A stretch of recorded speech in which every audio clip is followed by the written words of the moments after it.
Comme nous avons un adjoint de plus, un conseiller délégué non pas supplémentaire d'ailleurs, non, c'est le même nombre, je vous propose de passer à la conséquence et la modification des indemnités, Madame Lachenal.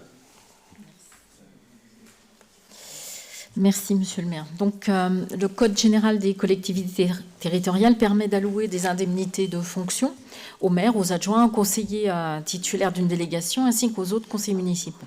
Et ceci dans la limite d'une enveloppe financière globale constituée des indemnités maximales susceptibles d'être allouées aux maires et adjoints. Ces indemnités peuvent être votées par le conseil municipal avec certaines conditions, c'est-à-dire dans la limite correspondant à l'échelon immédiatement supérieur à celui de la population des communes visées par l'article 2123.23 du Code général des collectivités territoriales, considérant que la ville d'Annemasse a été attributaire au cours des 3 exercices précédents de la dotation de solidarité urbaine et de cohésion sociale, et avec une majoration de 40% du fait que Annemasse est chef-lieu de canton, ça c'est la partie de 15%, et commune classée touristique, majoration de 25%. Vous avez d'ailleurs un tableau qui est en annexe, qui est récapitulatif.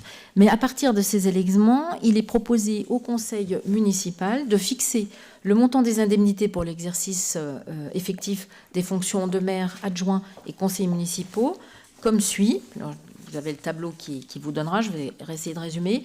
Pour le maire, 38,67% de l'indice brut terminal de l'échelle indiciaire de la fonction publique. Puis, premier adjoint, le même indice pour 23,47%. Pour les adjoints, 20,07%, toujours 0,7%, toujours de l'indice brut. Les conseillers municipaux au titre d'une délégation, 10,64%. Et les conseillers municipaux sans délégation, 1,5%. Donc, d'appliquer l'ensemble de ces majorations pour le maire et les adjoints dans la limite maximum prévue par les articles et la majoration liée à la dotation de solidarité urbaine pour les conseillers bénéficiant d'une délégation dans les limites maximales prévues par les articles. Ces dispositions prendront effet au 1/12/2022, au 1er décembre donc, et les dépenses sont évidemment inscrites au budget. Donc le tableau en annexe est très complet. Est-ce qu'il y a des interventions, des demandes d'intervention?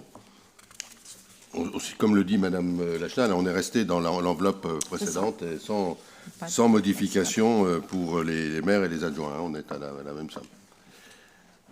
Est-ce qu'il y a, s'il n'y a pas d'intervention, est-ce qu'il y a des votes contre? Est-ce qu'il y a des abstentions? Merci.